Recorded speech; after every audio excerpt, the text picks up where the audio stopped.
আজকে সকাল থেকে অনেক বেশি স্টেক খাইতে ইচ্ছা করতেছে, তো ফ্রিজে খুঁজতেছিলাম যে কি আছে। মানে সকাল থেকে এত বেশি ভাই স্টেক খাওয়ার মন চাইতেছে, কি বলবো।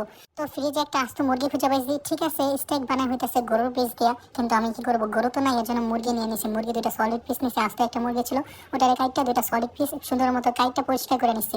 জীবনে প্রথম স্টেক খাবো, তাও আবার মুরগির স্টেক, তাও আবার নিজে বানায়। ভাই এটার অনুভূতি একটা অন্যরকম কাজ করতেছে একদম। তো মুরগির পিসগুলো সুন্দর মতো পরিষ্কার করার পরে প্রত্যেকটা পিস সুন্দর মতো কেচে নিতেছি, যাতে ম্যারিনেটটা খুব সুন্দরভাবে হয়। কারণ ম্যারিনেটটা যত সুন্দর হবে, স্টেকটা খাইতে তত বেশি মজা লাগবে। তো এর জন্য প্রথমে লবণ দিয়ে দিলাম, তারপরে দিচ্ছি শুকনো মরিচ। অনেকে দেখছি গোলমরিচ দেয়, তো গোলমরিচ বাসায় ছিল না, এই কারণে শুকনো মরিচ দিয়ে সুন্দর মতো ম্যারিনেট করতেছি। মানে প্রত্যেকটা সেট উল্টায় উল্টায় ভালো মতো ম্যারিনেট করতেছি, যাতে মশলাটা সুন্দর মতো ঢুকে। কারণ ম্যারিনেটটা যত ভালো হবে, তাহলে ভাজাটা তত মজা হবে। অনেকে দেখি স্টেকটাকে একটু হালকা ভাজা খায় বা কড়া ভাজা খায়, যেইটাই যার যেটা পছন্দ ওরকম খায়, ওটা কোনো ব্যাপার না। তো এরপরে একটা বাড়িতে মানে স্টেকের যে ম্যারিনেটটা বানাবো, এটার জন্য একটা